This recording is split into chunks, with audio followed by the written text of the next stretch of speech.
Bismillahirrahmanirrahim. Dear student, I am Professor Abdurrahman and today we will study about correction. It is lecture number 3. So it is very important and significant lecture because in this lecture we have 10 sentences, wrong sentences, and we will correct it. So if you have any problem and if you have any suggestion, so write your suggestion in comment section. Let's start our lecture. First sentence is over there, you will fail unless you don't work hard.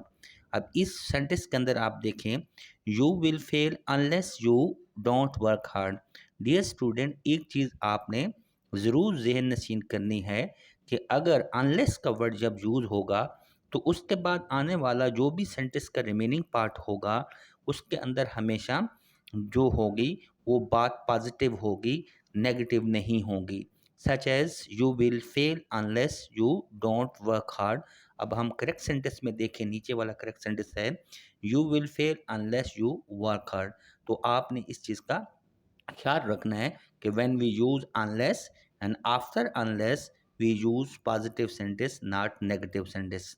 So sentence number 2, Shakespeare is a great than any dramatist.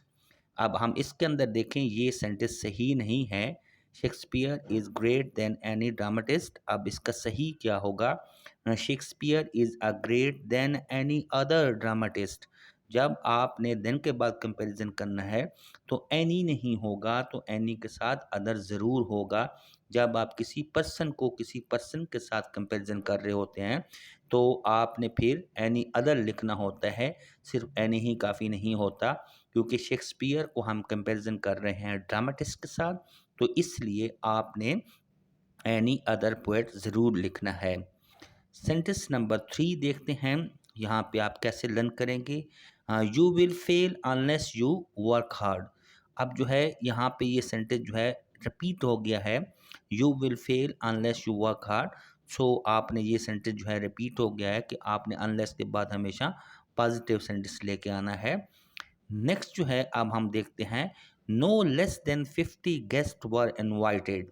अब आप ये sentence देखें, इसमें जो mistake है वो less का है, तो लेस की जगह जो है वो फीवर आना चाहिए। नो फीवर देन 50 वर इनवाइटेड। फीवर यहाँ पे 2 दफ़ा लिखा गया है, फीवर जो है 2 दफ़ा लिखने की वजह से आपने 1 दफ़ा लिखना है। तो लेस और फीवर कहाँ पे यूज़ होते हैं ये आपने देखना है।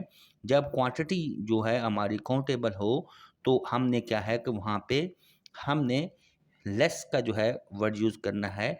और इसी तरह सिमिलरली जब हमारे पास नंबर्स हों, जैसे 50 हैं, तो हम जो है यहाँ पे लेस नहीं बल्कि हम के यहाँ यहाँ पे हम फ्यू लिख सकते हैं। अब जो है यहाँ पे नेक्स्ट सेंटेंस पे चलते हैं, मुस्लिम recite Holi Quran daily.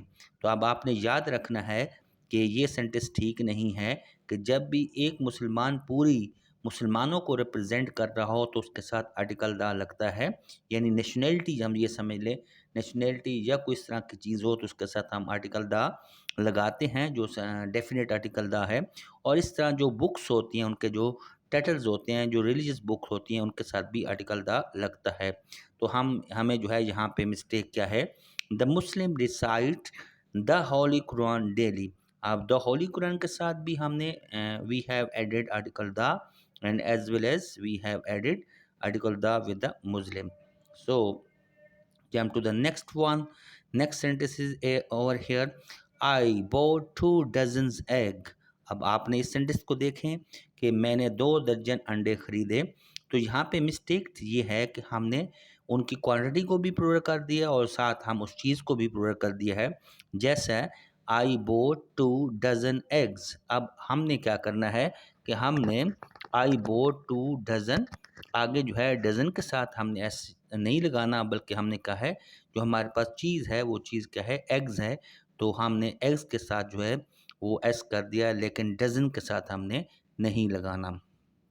Dear student, हम नेक्स्ट सेंटेंस पे चलते हैं, I took leave to my friend. अब आई टुक लीव टू नहीं होगा, I took leave of my friend. यहाँ पर प्रपोजिशन की मिस्टेक है, तो लीव टू नहीं होगा, लीव ऑफ होगा। ये आपने खसूसी ख्याल रखना है। Then jump to the next sentence, it was her who top the college. आप जब इट से सेंटेंस शुरू कर रहे हैं तो आगे हमारे पास जो हमारे पास जो प्रोनाउन होगा इट वाज हर नहीं होगा, उसकी ऑब्जेक्टिव की हालत नहीं होगी, बल्कि क्या है कि इट वाज शी होगा, उसकी सब्जेक्ट की हालत होगी। It was she who top the college. तो ये बहुत ही एक मिन्यूट सी मिस्टेक है, लेकिन पता नहीं चलता। इट वाज हर, हर क्योंकि क्यों ऑब्जेक्ट की हालत है, तो हमने इसको सब्जेक्ट की हालत में लेके आना है, ताकि जो है इट की बात हो रही। It was she who top the college is a correct sentence. Jump to the next sentence, don't speak a lie. अब हम देखें, दो चीज़ हम बोलते हैं। स्पीक जो है जो ट्रुथ के लिए बोला जाता है, और टेल जो होती है, क्योंकि टेल जो होते हैं यूजुअली कहानी हम बनाते हैं, घड़ते हैं।